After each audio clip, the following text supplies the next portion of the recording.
Hey guys, happy Saturday, February 14, 2026. So, saw the other video, my rant about our 2024 Dodge Hornet RT. We had another electrical issue. Now, in the car's defense, it did sit for like 21 days, and we had some really cold nights, 14 below zero. The highs, a lot of those days were like under 10 degrees Fahrenheit. Went to use it last Saturday, a week ago today, and it was deader than a doornail. Screw it, call roadside assistance. They yanked it to a different dealer, and they called me Monday and said that they checked everything out. They charged the battery, which was replaced in July last year by the first dealer that had it for this issue. Long story short, I got to talk to the tech. He said there's a ton of modules in this car. The parasitic drain can be very high. This thing communicates with itself over the app, and if you don't use it regularly, you're going to come home to a dead battery. And I can tell you, God, it's got to be 20 years ago when I worked for Audi. They actually used to ship the A4s, A6s, and A8s with a solar panel suction cupped onto the windshield and the cable going into the cigarette lighter to keep the battery charged because of the module parasitic drains. So I guess it's the technology we live in, and it is what it is. We really like this car. When it's working correctly, it's a joy. I mean, the electronics, the safety, the heat, the AC, the everything. It's, I mean, 0 to 60 in 5.6 seconds in sport mode. That's like 2.3 seconds slower than the Challenger SRT. I mean, this thing's a really cool little car. And the gas mileage is phenomenal. Even in sport mode, if you drive it sanely, we're getting 37, 38 miles to a gallon. So anyway, to correct this issue so that the car's reliable, I'm going to install a battery tender. Trickle charger, whatever you'd like to call it. And the hardest part about this was finding the spot where I was going to install it, which I've already done. So the one that we chose, or I should say I chose, is this NoCo Genius Gen 5X1.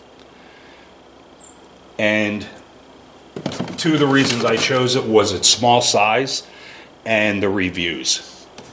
And speaking of its small size, this is it here. And this is 5.5 inches wide, not counting the stick outs here for the electrical. It's like 2 15/16, and thickness is 1 3/4 inches. So after a lot of turmoil, what I'm going to wind up doing is it's going to go here on top of the battery. And the reason for that is, the biggest reason is it'll fit here. The second one is it's going to be close to everything. And I have an idea for the plug-in, which I'm not going to include in this video. But what I'm going to do for now is just run the 120, where it's going to get plugged into an extension cord, under here and out of the grill. And I'll wire tie it here so it doesn't flop around. The only downside to mounting this, where I want to, is I'm going to have to make a mounting. I'm probably going to use some thin wood, and probably can't see, but if you have the original battery, right here in the corner of this battery, there's a hole on a ledge that goes straight through that doesn't affect the battery itself. That's where I'm going to attach the mounting plate to. Run that plate out here, screw this down to the plate, and then wire it all in. I'm telling you true, it took longer to figure out where to put it than it's going to take to install it. So let me get the little plate made, get that hammered down, and we'll be right back. All right, so just sizing up the little piece of mounting wood that I've got.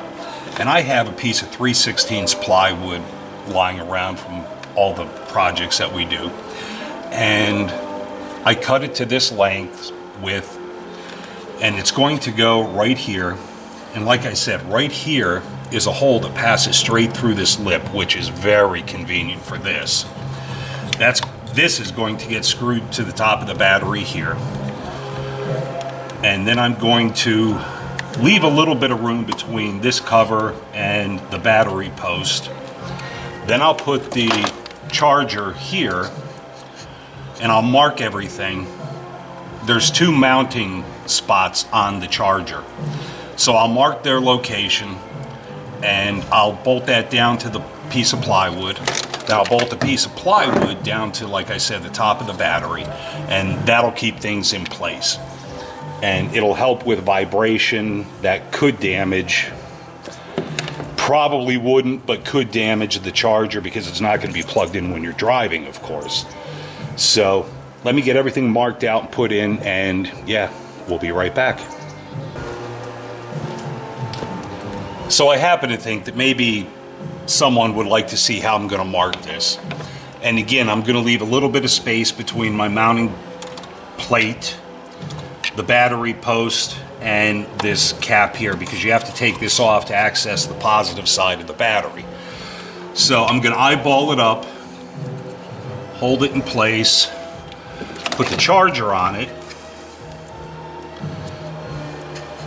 and once that is in place, I can hold both of them snugly. And I'm going to take, I happen to have, you can use a punch, a nail, a pen, whatever, but I'm going to take this little Phillips screwdriver that I've got and just make a mark in the paint, because I did paint this little piece of plywood just so it matches and doesn't stick out like a sore thumb. And they're probably invisible on video, but the one hole is here, the other one's here, and I'm going to drill holes through this, and then I'm going to put very small, probably like 8 machine screws, size 8, to bolt this down to the plate. To get the hole lined up for the battery is going to be a little more challenging. You're going to kind of have to get it in the place that you need or want it. And what I'm going to do is lift it up, and I'm going to eyeball it again, and it's going to be right about there. So that's the hole that I'm going to drill through, and I'm going to put a flat washer on this to get as much contact area as I can to keep it snug. But let's get this drilled out, get this mounted down, and then we'll get it mounted to the battery. All right, so we have this mounted now, and 2 things that I did differently that I didn't mention prior to now is, number 1, I was going to initially put 2 screws in this and bolt this charger down to this wooden plate that I made. However, it turns out that, and you know, you learn as you go when you're fabricating, that the screw heads were going to push on the battery, and I didn't want that. So I used the holes that I marked, drilled them out big enough to fit a zip tie, a wire tie in, and that will hold this nice and snug. As far as the hole in the top of the battery that goes through that ledge, you can use a screw and a nut. It's going to be difficult to get your down here to tighten it in. Your wrench or your pliers or your fingers, if you're using brand new hardware, it'll probably tighten pretty easy. So I opted for a 1/4-20 machine screw, and if you have the tools, and I do, I tapped the hole in the battery top to a 1/4-20 and threaded this into it. So that's going to work out just fine. Unfortunately, it's a little bit, and it's not a lot, but it's a little bit flimsy. But when I run the cabling, I'm going to wind up running this over to here, and I'll zip tie this down to here, and that's going to make it absolutely fine. So now what we're going to want to do is take the portion that goes to the battery, which is fuse protected on both sides, which is actually pretty phenomenal. And I'm going to clean this all up when we're done. They come with these eyelet connectors, which are great. the negative is going to go, of course, to the negative and the positive to the positive. Once I get these connected, we'll clean this all up, zip tie these out of the way so they're not in trouble, and then we'll take this apart and we're going to run this out to the front of the grill so that we have a spot to plug it in. And I know y'all are saying a brand new car and you have to go through this. Well, it's only because we really don't drive this car daily. It's driven 2 or 3 times a month. We bought it in June and it's got just over 4,000 miles on it. So that's what, June, July, August, September, October, November, December, January, February, 8 months almost. June 6th, I think we bought it. So yeah, it's over 8 months. And yeah, we've got just under 4,000 miles on it. So I guess you got to give to get. But now we're going to connect the charger side, which are these 2 wires, to the battery. So to do that, hopefully you can see this. This red cover protects the positive side, which is the hot side. And to release it, there's 2 tabs here. So you're going to want to release these 2 tabs and pull this cover straight up, and it'll come right off. And it actually felt a little loose. You know, I swear you can't trust anyone. The positive battery terminal is loose on the battery. And this has been through 2 dealers with an electrical issue.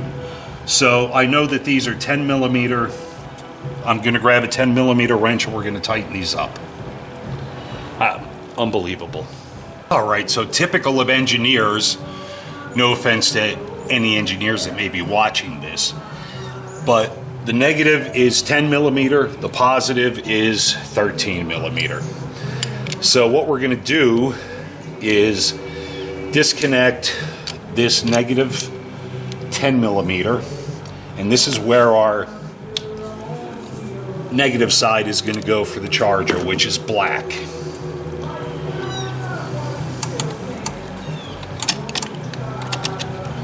And for the love of God, you don't want to drop any of these nuts down in the engine compartment because, yeah, you'll definitely say some bad words trying to find them. And what you don't want to do is put this connector down the wrong way, because you'll have this plastic in the way and you'll have a poor connection. So you want to put it down where the metal is past the plastic so that you have a good connection.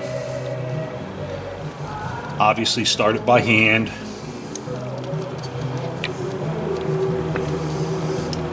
And then tighten that back down. So yeah, the negative side where this goes anyway is a 10 millimeter. And the positive side is a 13. And you want to make that pretty snug, but not ridiculously tight. Then we'll do the same with the positive side. Same thing with the orientation of the charger connector. You want to make sure you have a great connection. This is important stuff.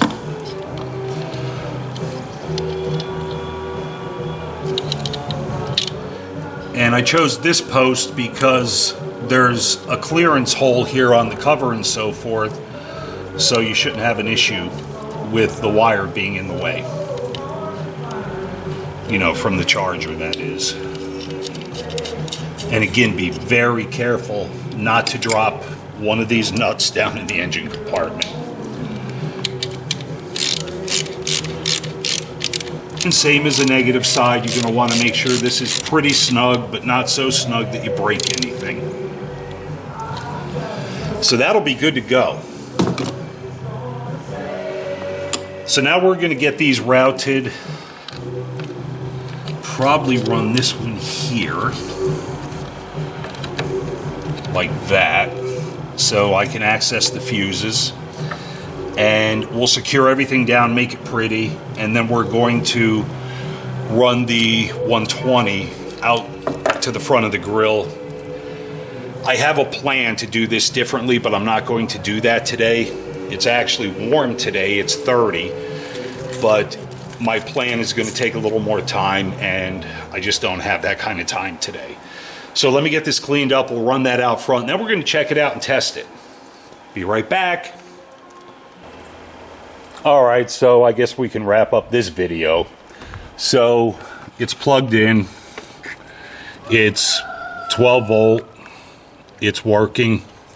And let me just mention, the very first thing I do before I do anything like this is I plug the component in to make sure it works before I go through all this and then find out I was shipped or bought a bad charger, engine, or electric, whatever it was. I plug it in first to make sure it works before I bother with all this install stuff. So what I wound up doing was ran the wires for the positive through here, the wire. The negative, of course, comes off the negative side. Then I zip tied them to this existing harness. Then I ran the 120 through here, and it's not the route that I wanted to take, but there was a hole right here, and I'm telling you, I'm a little chilly and it's getting late, and I wanted to get this done. So for now, this is where the plug is going to be. And unfortunately, this is going to hang outside unless I decide to open the hood every time I, in the winter anyway, when I drive it, and I'll spin this around so it doesn't get any snow or rain or road salt or whatever on it. But yeah, we're good to go. And we should have no trouble closing the hood. If I get that out of the way. So yeah, we're good to go. And that just kind of sticks out a little bit right there, but that's okay. If you've got a car that the battery goes dead when it's 14 below zero, you'll know this is more than worth it. All right, guys, any questions, comments, complaints, leave them in the comments. I'll help any way I can. Y'all have a great Saturday, the rest of it anyway, and we'll talk soon. Take care now.